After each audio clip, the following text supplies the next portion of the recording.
आज हम vice president of India के बारे में पढ़ेंगे। हमारे भारत के संविधान के अंतर्गत उपराष्ट्रपति पद की व्यवस्था की गई है। हमारे यहाँ उपराष्ट्रपति पद को अमेरिका के संविधान से ग्रहण किया गया है। हमारे यहाँ उपराष्ट्रपति पद अमेरिका से ग्रहण किया गया है, लेकिन फिर भी इन दोनों में अंतर पाया जाता है। हमारे यहाँ उपराष्ट्रपति पद को संभवतः इसलिए ग्रहण किया गया कि यदि किसी कारण से राष्ट्रपति अनुपस्थित हो तो उपराष्ट्रपति राष्ट्रपति के समस्त कार्यों का निर्वहन कर सके। संविधान के अंतर्गत राष्ट्रपति पद के लिए कुछ योग्यताएं निर्धारित की गई हैं। उपराष्ट्रपति पद के उम्मीदवार के लिए ये निम्न योग्यता हैं। पहली योग्यता है वह भारत का नागरिक हो। दूसरी योग्यता है वह 35 वर्ष की आयु पूर्ण कर चुका हो। तीसरी है वह राज्यसभा का सदस्य चुने जाने की योग्यता रखता हो। चौथा, वह भारत सरकार, राज्य सरकार या अन्य किसी भी स्थानीय सरकार के अंतर्गत किसी लाभ के पद पर अर्थात लाभ के पद पर ना हो। यदि वह किसी लाभ के पद पर है तो उसे अपने पद से त्यागपत्र देना होगा। वह संसद के दोनों सदनों में से किसी सदन का या राज्यों की विधानमंडल का सदस्य नहीं होना चाहिए। यदि राष्ट्रपति पद का कोई उम्मीदवार संसद के दोनों सदनों में से या विधानमंडल का सदस्य है तो उपराष्ट्रपति चुने जाने के बाद उसे इस सदस्यता को त्यागना होगा। उपराष्ट्रपति पद की अंतिम योग्यता है, हमारे यहाँ संविधान के अनुच्छेद 102 में कुछ अयोग्यताएं बताई गई हैं और उपराष्ट्रपति पद के उम्मीदवार के लिए यह ज़रूरी है कि वो 102 में वर्णित किसी भी अयोग्यता वाला नहीं हो। उपराष्ट्रपति का कार्यकाल, हमारे यहाँ उपराष्ट्रपति का कार्यकाल 5 वर्ष है। अपने पद ग्रहण करने की तिथि से उपराष्ट्रपति 5 वर्ष तक अपने पद पर रह सकता है, लेकिन वह अपने पद पर तब तक रहेगा जब तक कि उसका कोई उत्तराधिकारी अपने पद की विधि व शपथ नहीं ले लेता। हमारे यहाँ उपराष्ट्रपति पद पर पुनः निर्वाचन यदि कोई लड़ना चाहे तो लड़ सकता है। वो एक या एक से अधिक कार्यकाल तक भी उपराष्ट्रपति पद पर रह सकता है। उपराष्ट्रपति का निर्वाचन, उपराष्ट्रपति के निर्वाचन के लिए हमारे संविधान में एक निर्वाचक मंडल बनाया गया है। उस निर्वाचक मंडल में संसद के दोनों सदनों के सदस्य शामिल होते हैं। तो उपराष्ट्रपति का निर्वाचन संसद के दोनों सदनों के सदस्यों द्वारा एकल संक्रमणीय मत प्रणाली एवं आनुपातिक प्रतिनिधित्व पद्धति के द्वारा किया जाता है।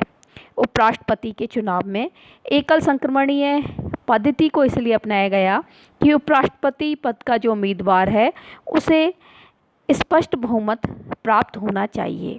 एकल संक्रमणीय पद्धति के अंतर्गत एक निश्चित निर्वाचन कोटा निकाला जाता है और जब तक उपराष्ट्रपति पद का कोई भी उम्मीदवार इस मत को प्राप्त नहीं कर लेता तब तक वरीयता के मतों की गिनती की जाती है।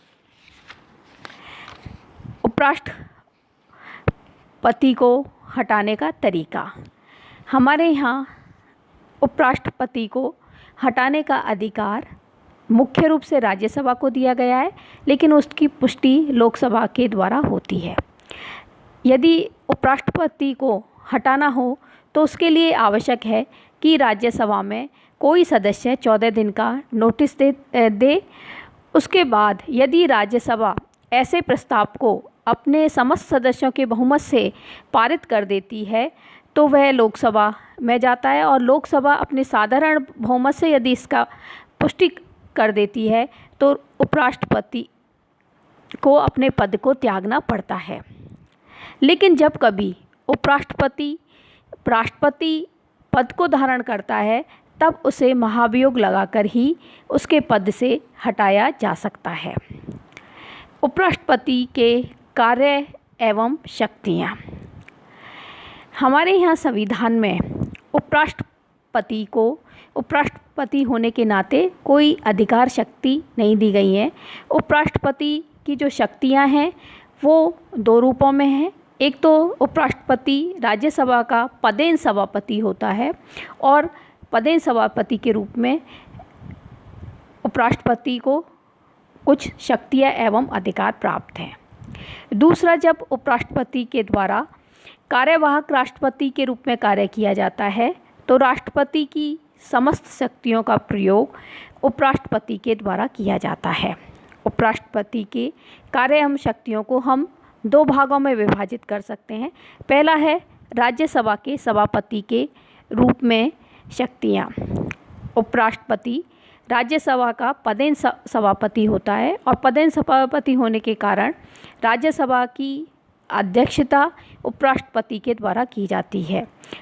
राज्यसभा के सभापति होने के नाते उपराष्ट्रपति को कुछ शक्तियाँ प्राप्त हैं। उपराष्ट्रपति के द्वारा राज्यसभा में शांति एवं व्यवस्था बनाए रखने का कार्य किया जाता है। उपराष्ट्रपति ही ये निर्धारित करता है कि राज्यसभा में कौन सदस्य भाषण देगा और कितने समय तक देगा।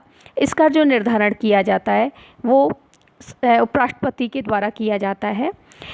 विधेयकों पर बोलने के लिए सदस्यों को बुलाना और विधेयक पर बहस समाप्त होने के बाद उस पर मतदान करवाने का कार्य उपराष्ट्रपति के द्वारा किया जाता है। यदि मतदान में परिणाम बराबर में मत आते हों तब उस पर निर्णायक मत देने का अधिकार उपराष्ट्रपति को है। उपराष्ट्रपति ही यह निर्णय करता है कि कौन से प्रश्न और पूरक प्रश्न सदन में पूछे जाएंगे। वह यदि किसी सदस्य के द्वारा संसदीय भाषा का प्रयोग नहीं किया जाता तो उपराष्ट्रपति के द्वारा उसके विरुद्ध कोई कार्रवाई की जा सकती है। यदि कोई सदस्य सदन में अनुशासन बनाए नहीं रखता तो उपराष्ट्रपति उसको सदन से बाहर जाने के लिए कह सकते हैं। जब कोई विधेयक राज्यसभा के द्वारा पारित कर दिया जाता है तो उस विधेयक पर उपराष्ट्रपति के हस्ताक्षर आवश्यक हैं। उपराष्ट्रपति सभापति होने के नाते राज्यसभा के सदस्यों के विशेष अधिकारों की रक्षा करता है। उपराष्ट्रपति के द्वारा दूसरी भूमिका कार्यवाहक राष्ट्रपति के रूप में निभाई जाती है, और जब उपराष्ट्रपति कार्यवाहक राष्ट्रपति के रूप में भूमिका निभाता है तब उसे कुछ शक्तियां और अधिकार प्राप्त हो जाते हैं।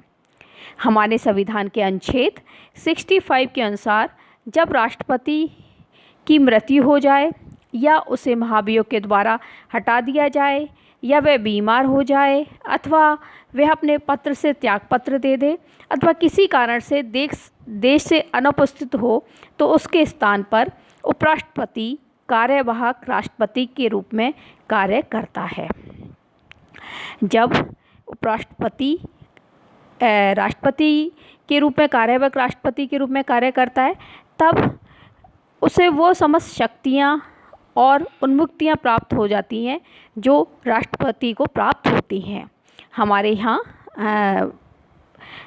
ऐसे 2 अवसर आए हैं जब उपराष्ट्रपति के द्वारा राष्ट्रपति के रूप में कार्यवाहक राष्ट्रपति के रूप में कार्य किया गया है। 1969 में जब राष्ट्रपति जाकिर हुसैन का देहांत हो गया था तब उपराष्ट्रपति श्री वी वी गिरी ने कार्यवाहक राष्ट्रपति के रूप में कार्य करा था। इसी तरह से जब राष्ट्रपति अहमद का निधन हो गया था, तब उपराष्ट्रपति श्री बी.डी. जत्ती ने कार्यवाहक राष्ट्रपति का पद संभाल लिया था। राष्ट्रपति के बीमार हो जाने पर या विदेश सेवा के अवसरों पर भी उपराष्ट्रपति राष्ट्रपति के पदभार को ग्रहण कर सकते हैं।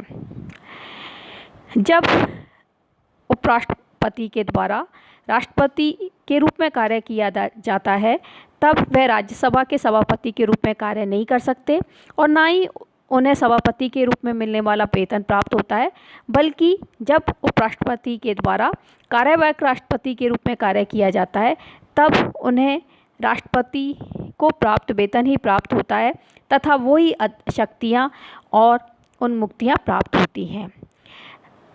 उपराष्ट्रपति के द्वारा राष्ट्रपति के रूप में जब कार्यभार ग्रहण किया जाता है, तो इसकी अवधि अधिकतम 6 माह हो सकती है और 6 माह के अंतर्गत दूसरे चुनाव करवाकर अन्य राष्ट्रपति चुना जाता है। सामान्य तौर पर उपराष्ट्रपति के द्वारा राज्यसभा के सभापति के रूप में या कार्यवाहक राष्ट्रपति के रूप में ही शक्तियों का प्रयोग किया जाता है। जब कभी हमारे यहाँ राष्ट्रपति त्यागपत्र दे देते हैं, तब इसकी सूचना लोकसभा अध्यक्ष तक पहुँचाने का कार्य भी उपराष्ट्रपति के द्वारा किया जाता है।